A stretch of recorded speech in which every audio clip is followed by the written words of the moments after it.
Breadwinner ng kanyang pamilya, si June. Pero 3 taon na siyang hindi nagtatrabaho. Pirmi na lang kasi siyang nakahiga sa kwarto. Si June kasi, hirap gumalaw. Ang kanyang mga kamay, lumobo. Nagkasugat-sugat pa. Kumikirot-kirot dito sa kamay at sa mga nadideform na bahagi ng kamay ko. Ang kanya namang mga paa, nangingitim. Ang salarin sa kanyang parang pagkabalda, gout. Nung nagkasakit na siya, gumuho na lahat. Masakit, pero fighting lang yapon. Mahilig ka bang uminom ng alkohol, kumain ng red meat, mga hipon, alimango at shellfish? Panoorin mo ito at baka hindi mo namamalayan, kandidato ka na palang magka-gout. Ang gout, uri ng arthritis o rayuma na bunsod ng mataas na uric acid sa katawan. Ang inaatake nito, ang ating joints o kasukasuan. Dito sa Bacolod City nakatira si June na dahil sa kanyang gout, hirap ngayong gumalaw. Masakit talaga pag umatake yan dito sa tuhod. Kasi hindi ko magalaw. Ang nagsisilbi niya ngayong mga kamay at paa, ang kanyang nanay Gigi. Siya ang breadwinner namon. Nung nagkasakit na siya, gumuho na lahat. Masakit, pero fighting lang yapon. Kasi nanay alagaan ko gid siya. College pa lang daw si June nung una siyang nakaramdam ng mga sintomas. Way back 2006, palating sumasakit yung joints ko. Yung sa paa, and then sa tuhod. Mga kamay ko po, meron na akong mga hindi nahahawakan. Hindi po ako nagpa-check up. Hanggang unti-unti na itong lumala. Umakyat na sa tuhod, sa siko at saka dito sa balikat ko. Kamay ko, unti-unting nagde-deform. Lumala na ng lumala. Ang isa raw sa posibleng dahilan ng pagkakaroon niya ng gout, alak.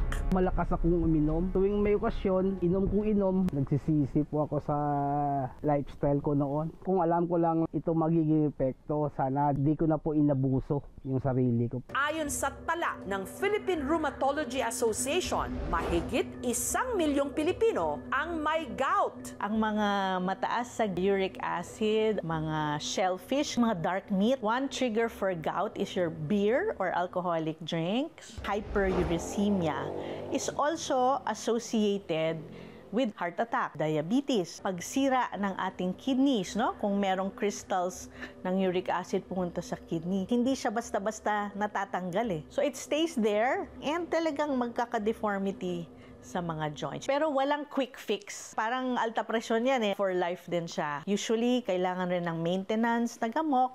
Pero ang mabuting balita, kamakailan lang, ang mga Pinoy scientist mula sa University of the Philippines, Manila, may nadiskubring halaman na kaya raw pababain ang uric acid ng ating katawan. Tumutubo lang ito kung saan-saan. Diyan lang sa tabi-tabi. Ang dahon nito, korting puso, maliit at makintab. Ang sanga nito, may mga kumpul na maliliit na buto. Ito ang ligaw na halaman o damo na kung tawagin, pansit-pansitan. Ang scientific name niya ay Peperomia pellucida. Nag-grow rin ito sa wild. Sa isang community, ginagamit nga daw nila ito para sa mga arthritis, mga sakit sa kasukasuan. Kaya naisip na baka meron nga itong either properties para sa pain o kaya sa gout. Si Jovan, maga ang kanang paa dahil sa gout. Pag lumobo siya, buo to, gandito, buong ito, namamaga at namamanas. Talagang baldado po ako,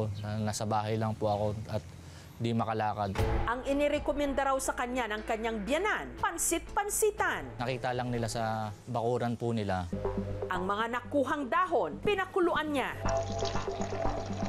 Nung lumamig, kanya itong ininom. Bago matulog po sa gabi, yun po talaga yung ginawa ko. Walang pait, halos parang tubig lang. At matapos lang daw ang mahigit 2 buwang pag-inom ng pinakuluang dahon ng pansit-pansitan, himalang umimpis ang pamamaga ng kanyang kanang paa. Dahil sa pansit-pansitan, di na ako bumibili ng gamot. Pero epektibo ba talaga ito? Ayon sa pag-aaral ng UP Manila Institute of Herbal Medicine of the National Institutes of Health, ang pansit-pansitan o kilala rin sa tawag na ulasimang bato, nakitaan nila ng anti-inflammatory at hyperuricemia properties. Ibig sabihin, mabisa itong gamot sa pamamaga ng katawan. Nire-research muna sa laboratorio. Tinitingnan kung meron nga itong pharmacologic activity. So yung initial study sa animals, nakita maganda yung effect na to. Nakababa siya ng serum uric acid levels at safe. Yun lang yung time na ginawa ng clinical trials. At matapos ang halos 10 taon ng masusing clinical trials, matagumpay raw silang nakadevelop ng gamot o tableta gamit ang pansit-pansitan na makatutulong sa pagpapababa ng serum uric level ng isang tao sa natural na paraan. Hindi kasi katulad ng ibang gamot gaya ng allopurinol at febusoxstat na delikado sa atay at bato. Ang pansit-pansitan, di umano, walang side effect. Dumaan nga ito sa maraming pag-aaral. Yung safety studies ginawa talaga. I think we can say with confidence that this is a very safe product.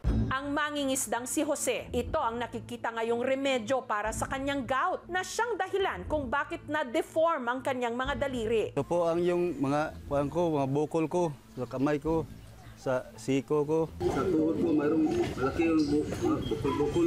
Ang isang araw sa mga tumubong bukol, pumutok pa. Mukotake, ma'am, hindi ko ma'am. Hindi ko matapak yung sakit. Hirap, tunan na ako sa bahay. Palaging upo na lang.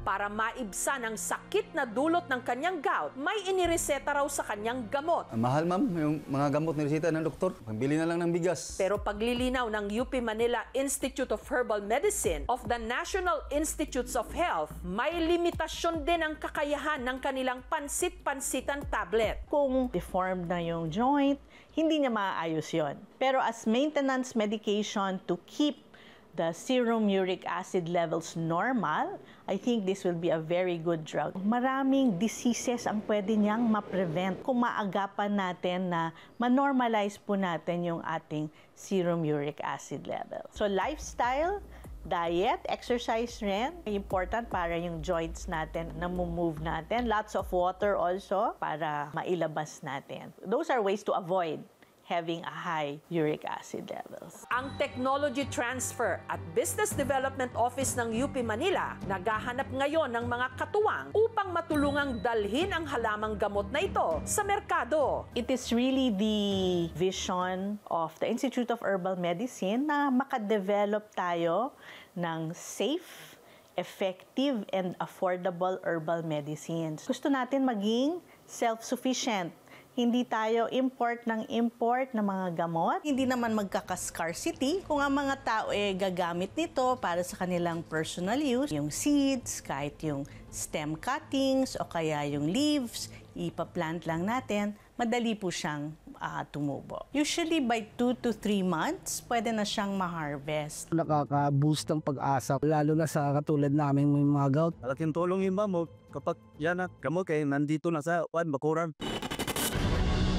Nakamamangha na ang ligaw na halaman o damo na pansit-pansitan, tila rin pansit, pinaniniwala ang kayang magpahaba at sumalba ng buhay.